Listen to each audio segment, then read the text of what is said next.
हरे कृष्णा राधे राधे। प्रेम से बोलो राधे राधे।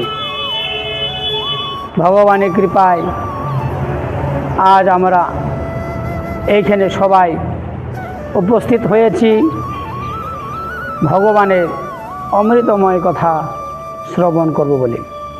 তো আজ আমরা একটি বিশেষ ঘোষণা করছি বা আপনাদেরকে জানানো হচ্ছে যে আগামী 25শে মাঘ 8ই ফেব্রুয়ারি শনিবার শ্রী ভৈমী একাদশী বা শ্রী জয়া একাদশী।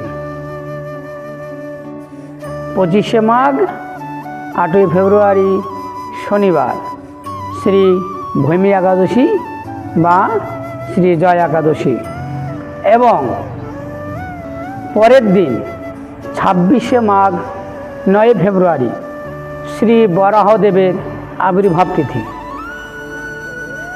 আবির্ভাব অন্তে অর্থাৎ বরাহদেবের জন্মদিন পালন করতে হবে, তবে ওই দিন পারণ রয়েছে। এই জন্য সূর্য উদয়ের পরেই বরাহদেবের অর্চন করে সেই প্রসাদ দিয়ে পালন করতে হবে।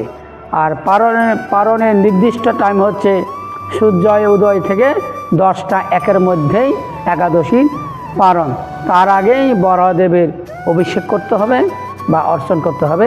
অর্চন করে ভোগ লাগিয়ে সে প্রসাদ দিয়ে ভৈমী একাদশী বা জয়া একাদশীর ব্রত সমাপ্ত করবেন। হরে কৃষ্ণ।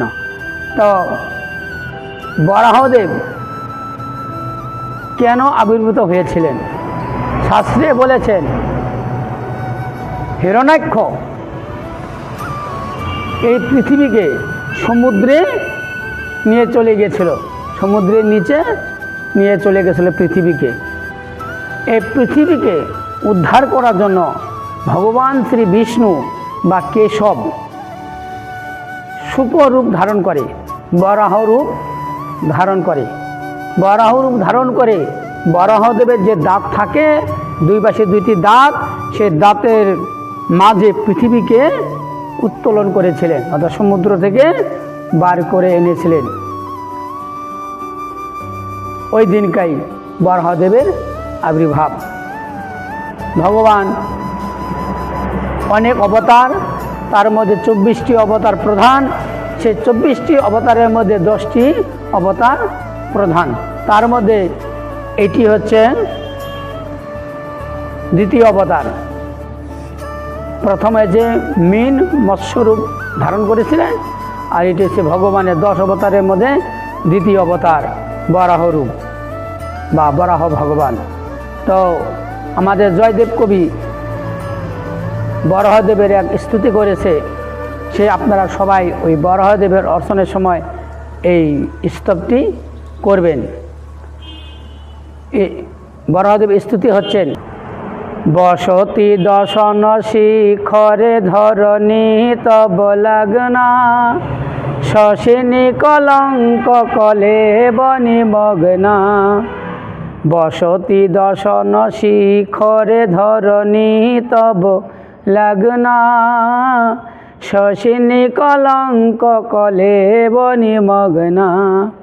কেশবধৃত শুকর রূপ জয় জগদীশ হরে, জয় জগদীশ হরে। কেশবধৃত শুকর রূপ জয় জগদীশ হরে, জয় জগদীশ হরে। বলো বরাহদেব ভগবান কি জয়।